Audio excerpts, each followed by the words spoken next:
Hey guys, this is Mir from Mobisium and today I am going to walk you through full review of the Moto E5 Plus. Moto has been known for rolling out the E series which has very strong battery backup. The new Moto E5 Plus seems to be following that trend and it also has a huge battery. The Moto E5 Plus has bigger display and it comes for mere price of Rs 11,999. But before deciding its worth, let's have a complete review of the Moto E5 Plus. So throughout the video, I'll be comparing the Moto E5 Plus with the Asus ZenFone Max Pro M1 and the popular Redmi Note 5. Both of these phones have amazing benchmark scores in the category of phones which are below the price of Rs 15,000. So it seems like Moto E5 Plus has some serious competition and let's see how well it does in this race. First we'll start with the Moto E5 Plus design. The Moto E5 Plus looks far more premium than what it feels. As far as the design is concerned, the Moto E5 Plus is slightly thick due to the additional layer in between the battery and the back panel.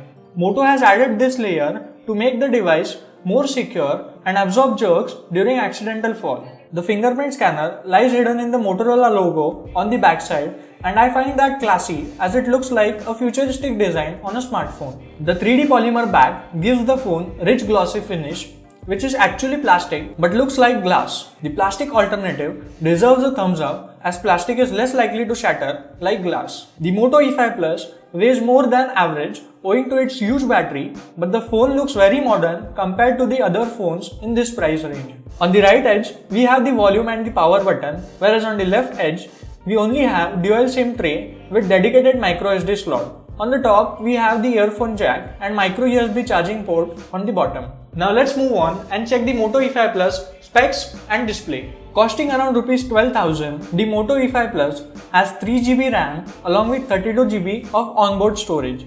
This storage can be extended to 128GB. The Moto E5 Plus has 6 inches of LCD display. This display looks good, but it fails to be great as it lacks sharpness. The Snapdragon 430 processor powers the Moto E5 Plus, which is pretty old.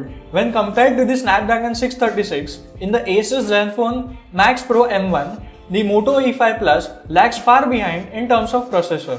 Due to its old processor, the Moto E5 Plus is unable to support AMOLED displays, which is possibly a turn-off on this phone. The screen has thin sides but has thick chin and head with a form factor of 18:9. Colors on this phone look great for this price, but they don't look real in the pictures taken from the camera. One good thing is the always on display feature, which helps the users to reply to the messages right away from the lock screen. Another most important thing that we look in the phone is the software and the performance of the device. So let's look into the software and performance of the Moto E5 Plus. The Moto E5 Plus comes with Moto Actions, which facilitates modern features like 3-finger screenshot, swipe to shrink the screen, lift the phone to switch the incoming calls to vibrate mode, and simply flip over the phone to activate DND mode. The applications like LinkedIn, Instagram, PhonePe, and Outlook come pre-installed on the Moto E5 Plus. The Moto E5 Plus has near stock version of the Android 8.0, which makes the UI looks familiar. As far as performance is concerned, I have done the benchmark test and the scores are average or maybe below average. The other way to test this phone is by playing high-end game like PUBG. This game consumes a lot of battery and needs high graphics processing unit. The Moto E5 Plus is very satisfying in terms of battery, but it is not at all impressive when it comes to the graphics. We have to play this game on the lowest possible graphics settings, which spoils the user expectations with respect to the gameplay. The face unlock feature, which is one of the most common features in today's smartphones, is not available on this phone. But I must say that the fingerprint unlock mechanism is pretty fast and impressive. Now we'll look at Moto E5 Plus camera and battery life. The Moto E5 Plus looks like it has 2 cameras on the rear side, but let me tell you, it has only one 12 megapixels camera alongside laser autofocus sensor. So I personally call it the pirate camera.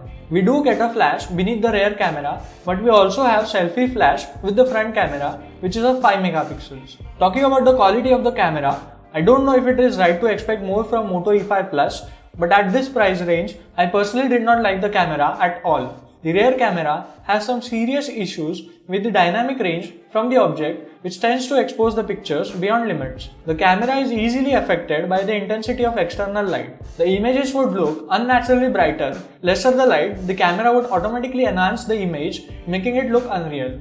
Only the shots taken in appropriate light turn out to be good pictures. In case of front camera, the distortion due to light is similar to the rear camera.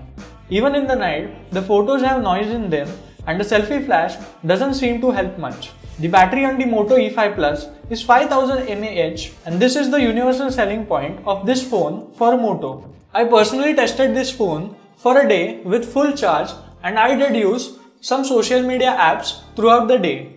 I also used Google Maps and played some high-end games like Asphalt 8, PUBG on this phone, which usually consume a lot of battery.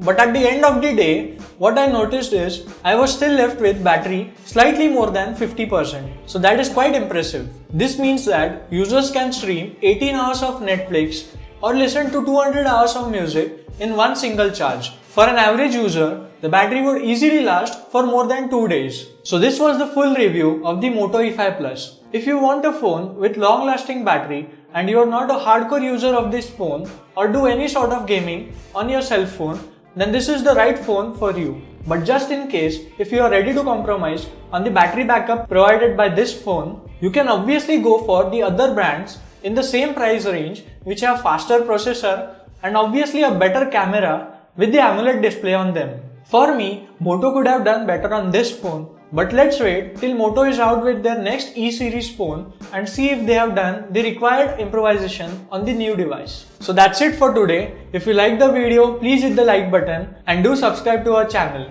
Till then, see ya.